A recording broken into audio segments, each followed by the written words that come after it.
chiamano l'alto comando dei criminali nazisti.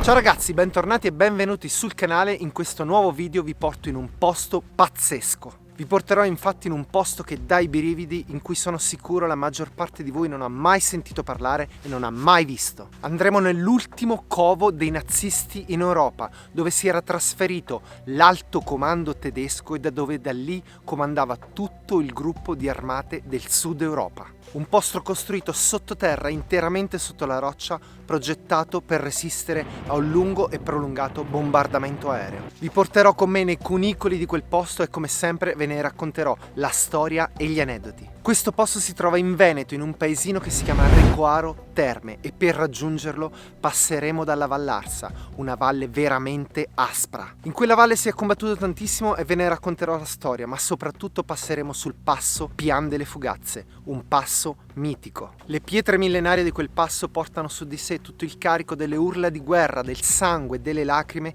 degli eserciti che si sono combattuti per conquistarne i confini. È stato per secoli il confine tra repubbliche, imperi e regni, e come sempre ne cercheremo le tracce e vi racconterò la storia. Ora ti porto con me in questo viaggio che inizia in una fredda alba di dicembre. Guarda a scoprire posti unici e di un'importanza storica fondamentale. Andiamo!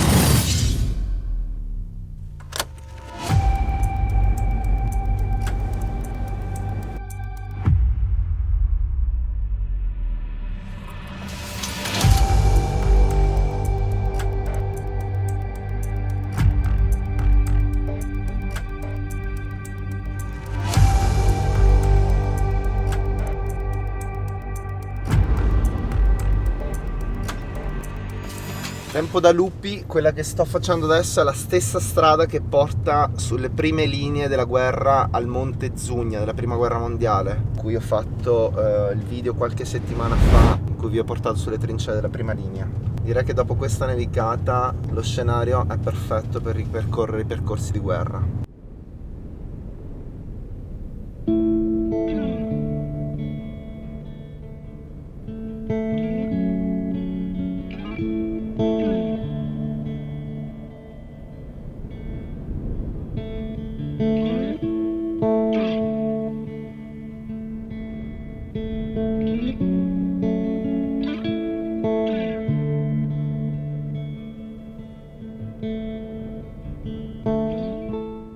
Ora, come vedete, sto attraversando la Vallarsa, valle molto significativa perché chiaramente era una via di accesso dall'Italia verso l'impero austro-ungarico, quindi c'erano chiaramente le prime linee, c'erano molte fortificazioni, c'era il campo trincerato di Matassone, c'era il forte Pozzacchio completamente costruito all'interno della roccia. Vi ci porterò probabilmente in uno dei video del canale. E adesso attraversiamo tutta una serie di piccoli paesini che non sono cambiati, sono cambiati veramente di poco rispetto agli inizi del Novecento come sviluppo, ecco, perché questa valle è veramente una valle aspra. Comunque adesso attraversiamo il passo Pian delle Fugazze, andiamo in Veneto a Recoaro Terme, nel covo dei nazisti, dove venivano prese le decisioni per tutte le armate naziste del sud Europa.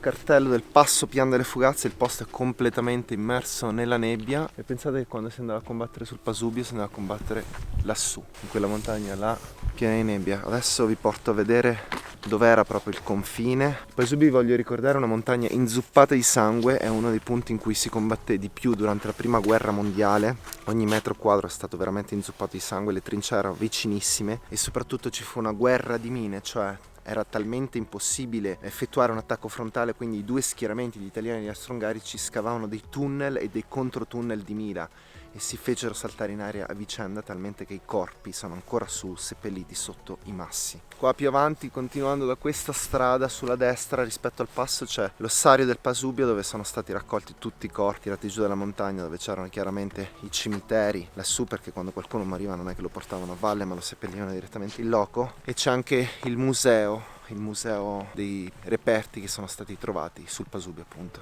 Adesso vi porto a vedere il confine.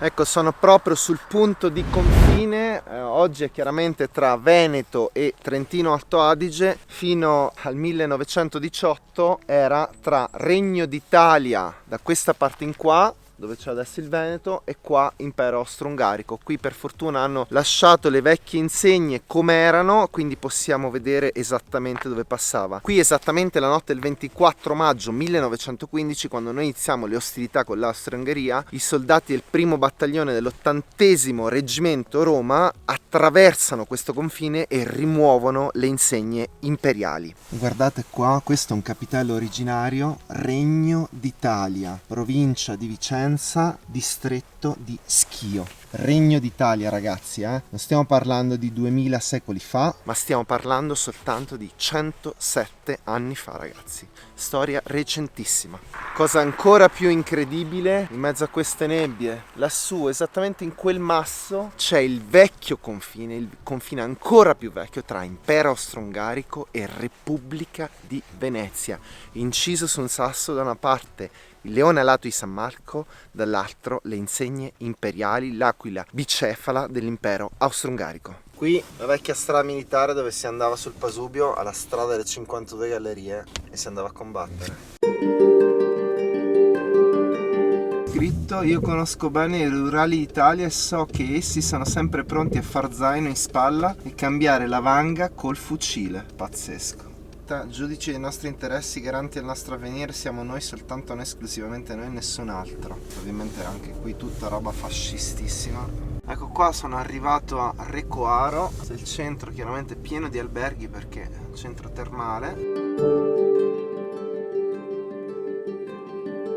Eccomi qua, ragazzi, sono arrivato a Recoaro Terme, comune di 6.132 abitanti, siamo più o meno a 400 metri sul livello del mare. È importante fare una breve introduzione di Recoaro. Recoaro fino al 1500 più o meno era un villaggio sperduto nei boschi, insomma era veramente un paesino rimasto immutato per millenni. Poi intorno al 1600 si scopre le acque termali, non sono acque calde ma sono acque minerali, e ben 9 tipi diversi di acque minerali, e vengono esportate perché non sono acque buone da bere ma servono per la cura di diverse tipologie di malattie. Quindi è da qui che Recoaro inizia un po' ad aprirsi al mondo e poi successivamente al turismo, perché gli inglesi scoprono le Dolomiti, scoprono che è bello andare in montagna a non far niente ma a vedere le montagne, e qui la popolazione di Recoaro scopre che è possibile far soldi col turismo e quindi nascono gli alberghi. Parlando invece della prima guerra mondiale, questo qui era un centro dove chi combatteva sul Pasubio, le armate italiane che combattevano sul Pasubio, quando venivano in licenza venivano qui a Recoaro perché era pieno di alberghi, appunto ci si riposava, e chiaramente era anche pieno di bordelli. Qui, ragazzi, stiamo per entrare nel Command Bunker, che era il comando generale delle truppe tedesche in Italia. Ma è sempre stato qui? No, è stato trasferito qui nel maggio del 1944. Perché il comando viene stabilito qui? Perché il comando originario delle truppe tedesche nell'Europa del Sud e nell'Italia era a Frascati. Ma cosa succede nel gennaio del 1944? Le truppe alleate, specificatamente gli americani, sbarcano ad Anzio e quindi i tedeschi evacuano questa parte qui, la città di Roma, e si trasferiscono qua a Recoaro Terme. Scelgono Recoaro Terme per dei motivi specifici. Prima cosa, non è un posto strategico, non ci sono ferrovie, fabbriche di armi, industrie sensibili. Poi, data la vocazione turistica, c'erano molti edifici, molti alberghi che potevano ospitare l'alto comando, parliamo di circa 1500 soldati, tra ufficiali, soldati e personale tecnico, ma soprattutto tramite il passo di Campogrosso si arrivava in Valle dell'Adige e c'era un veloce collegamento con il Brennero per un'evacuazione veloce. Qui ragazzi viene tutto costruito utilizzando manodopera locale e vengono costruiti 350 metri quadrati di bunker e gallerie sotto la roccia, appunto perché doveva resistere ad un bombardamento. I tedeschi, i nazisti prevedono che ci potrebbe essere un bombardamento e quindi si premuniscono, cominciano a costruire sia bunker dentro la roccia che fortificazioni all'aria aperta, dove adesso c'è il centro terme di Recoaro. Qui arriviamo a una data fondamentale, il 20 aprile del 1945, è il compleanno Hitler, fa 56 anni. Quella mattina all'1 arrivano qui 18 bombardieri B-25 che portano nelle loro pance 130 bombe da 500 libre, 226 kg. Di queste 130 bombe ne vengono sganciate 127 e viene distrutto tutto quello che era all'esterno, ma qua il bunker sotterraneo, tutti gli ufficiali e i tecnici si salvano e entro 2 ore di tempo vengono ristabiliti i collegamenti con Berlino.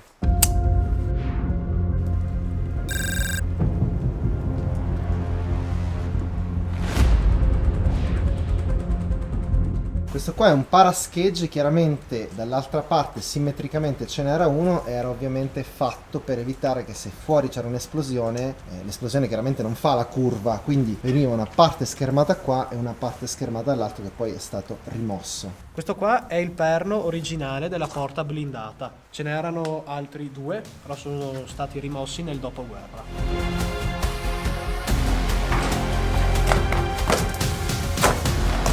Ok, stiamo entrando, qua è abbastanza basso, io sono alto 1,80, ci arrivo quasi. Impressionante pensare che qua camminavano l'alto comando dei criminali nazisti, pazzesco.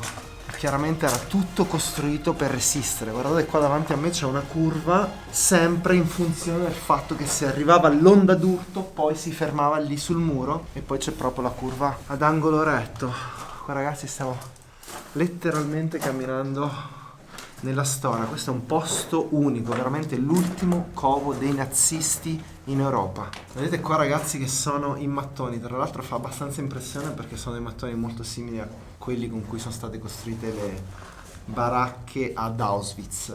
E c'è un motivo per cui sono fatti in mattoni e non in cemento armato, perché il cemento armato trasmette l'onda d'urto, invece il mattone segue l'andamento della montagna e smorza l'onda d'urto, quindi riesce molto di più a diminuire la forza di impatto di un'esplosione. Ecco, ora entro nel vivo del tunnel, guarda che posto pazzesco, guarda che roba.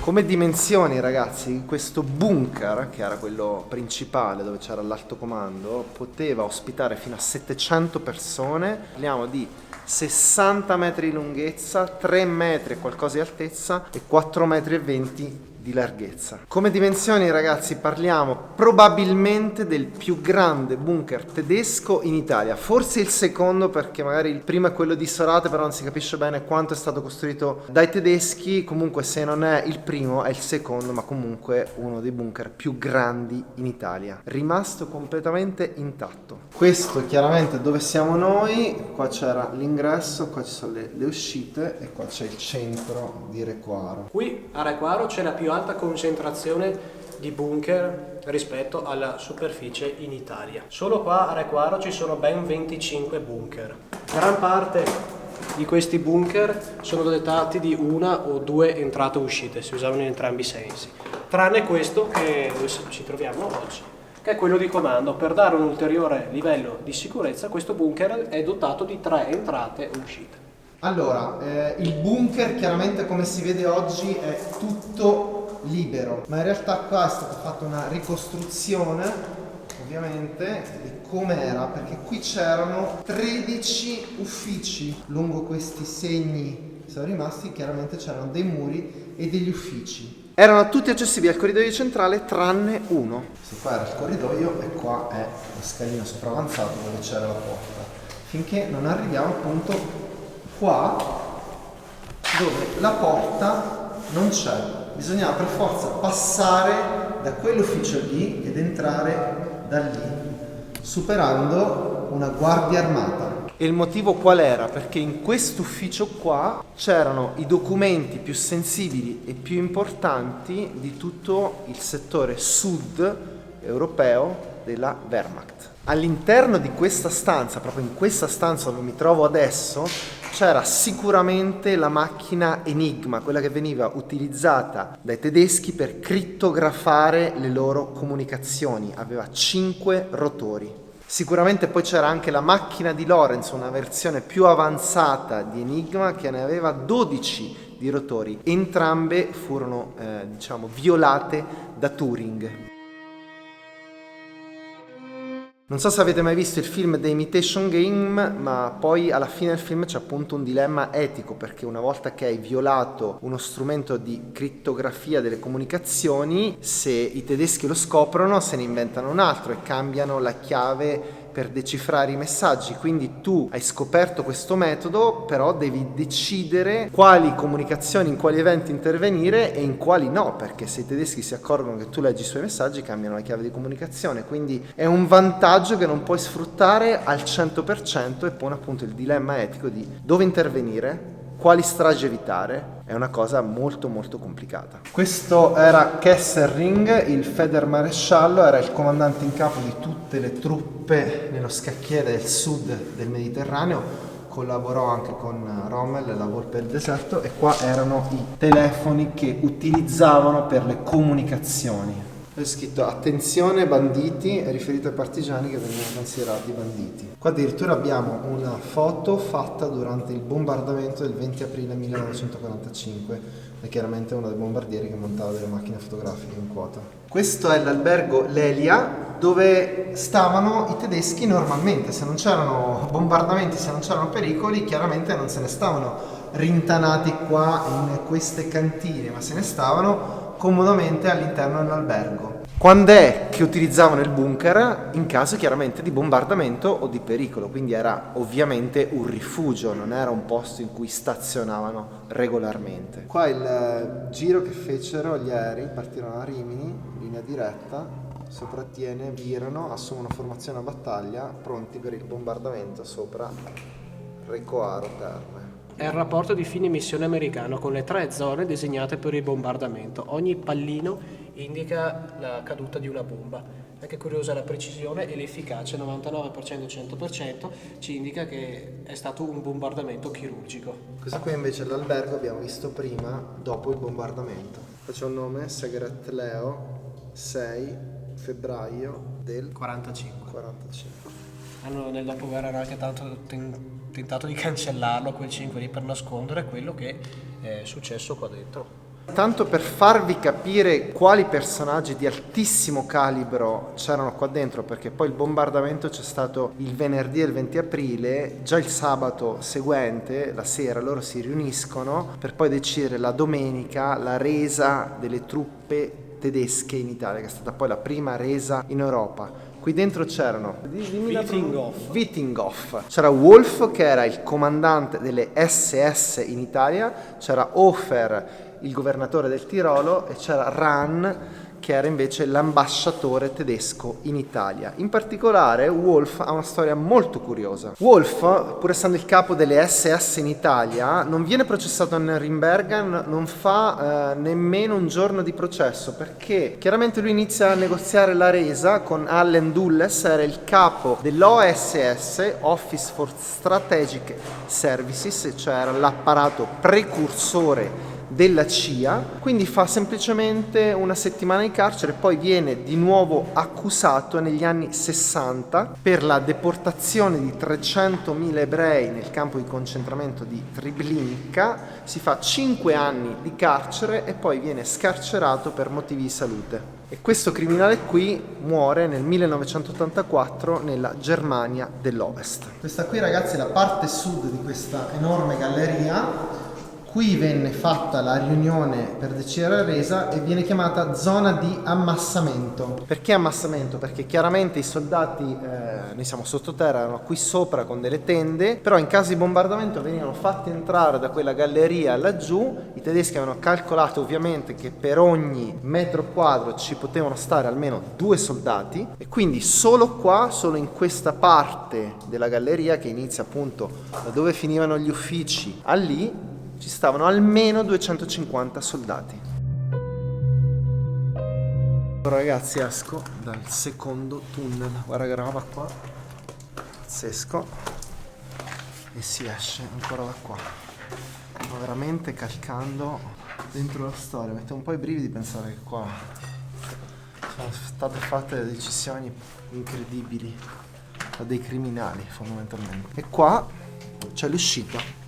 Qua originale è rimasto la paratia antischegge, quindi c'è una a sinistra e una a destra, c'è chiaramente una piccola chicane, così si spezzava l'onda d'urto e non riuscivano a danneggiare all'interno. E qui si riesce di nuovo all'aperto. Qui siamo sbucati dall'altra parte della collina e avevamo circa 20 metri di roccia sopra le nostre teste, ben protetti dalle esplosioni. L'antenna tedesca, quella durante la seconda guerra mondiale, era situata esattamente dove è questa più moderna. Qua dentro c'erano i generatori elettrici che alimentavano il bunker con elettricità. Questo è poi tra l'altro l'ultimo bunker di superficie rimasto in Veneto che non è stato smantellato, veniva chiaramente smantellato dai recuperanti per recuperare il ferro. Questa è la seconda uscita del bunker e l'ingresso principale è proprio lì dove siamo entrati prima noi. Ok ragazzi, abbiamo finito il giro. Io voglio ringraziare a video tantissimo Giovanni perché molte delle informazioni che vi ho detto ho parlato io, ma me le diceva lui, poi io le ripetevo, quindi no, veramente venite a visitare il bunker qua a Recoaro perché è veramente tenuto con una passione incredibile dall'associazione del bunker, quindi hanno dovuto chiedere un sacco di permessi perché poi opera militare sottoterra, e quindi è solo la passione che li fa tenere aperti. È un sito veramente veramente fantastico. Eccoci arrivati alla fine anche di questo video. Come sempre spero che ti sia piaciuto, spero che i contenuti che ho portato qui sul canale siano stati per te interessanti, che hai scoperto delle cose nuove, anche delle pagine nere della nostra Italia, ma che comunque fanno parte della nostra storia. Ti ricordo di iscriverti se non ti sei ancora iscritto al canale, di attivare la campanella così ti arrivano le notifiche quando pubblico un nuovo video o dei nuovi aggiornamenti. Ti ringrazio per aver visto questo video perché sono le visualizzazioni e i vostri incoraggiamenti sotto nei commenti che mi spingono a produrre questi contenuti, spero di qualità. Come sempre, se ti interessa tutta la mia attrezzatura, foto, video e da moto, la trovi nel link in descrizione. Ciao!